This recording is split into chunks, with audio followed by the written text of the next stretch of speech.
Binigyan pugay ng Police Regional Office Cordillera Administrative Region o PROCAR ang pagsusumikap at dedikasyon ni Police Brigadier General Ronald B. Gayo, Direktor ng Firearms Explosives Office o FEO, sa kanyang malugod na pagre-retiro mula sa Pambansang Pulisya ng Pilipinas o PNP pagkatapos ng mahigit 3 dekada ng natatanging serbisyo. Ang seremonya ng pagbibigay pugay sa pagre-retiro ay ginanap sa Masigasig Grandstand Camp Major Badudangwa, La Trinidad, Bengueta nitong hapon 22 ng September taong kasalukuyan. Ito ay dinaluhan ni Police Lieutenant General Edgar Alan O. Okubo, Deputy Chief ng PNP for Operations na nagsilbing presiding officer.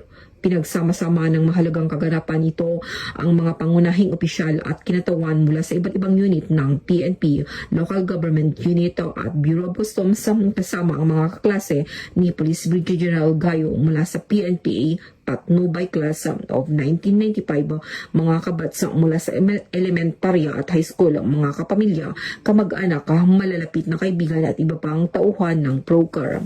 Bilang tampok ng seremonya, ginawaran na si Police Brigadier General Gayo ng medalya ng serbisyong espesyal ng PNP, medalya ng paglilingkod at medalya ng katapatan sa paglilingkod. Samantala, ang kanyang asawa na si Ginang Grace Crystal Gayo ay tumanggap ng plaque of appreciation para sa kanyang matatag na suporta sa kanyang asawa sa natatanging paglalakbay.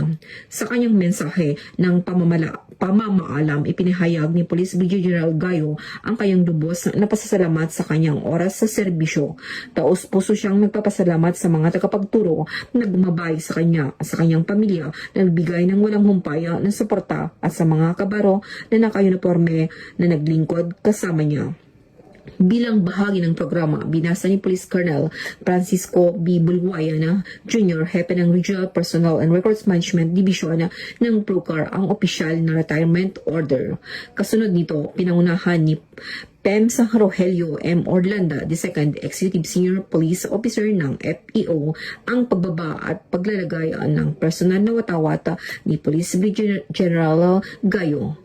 Nagtapos ang kaganapan sa pagbasa ng pagre-retiro ng badge ng PNP ni Police Colonel Rod A. Espiro, Acting Secretary to the Directorial Staff o OTCDS, na sinundan ng paglilipat ni Police Brigadier General Gayo ng kanyang badge kay Police Lieutenant General Okubo na sumisimbolo sa opisyal na pagretiro ng pinangaralan at pagkatapos ng isang mahalagang kabanata sa kasaysayan ng PNP.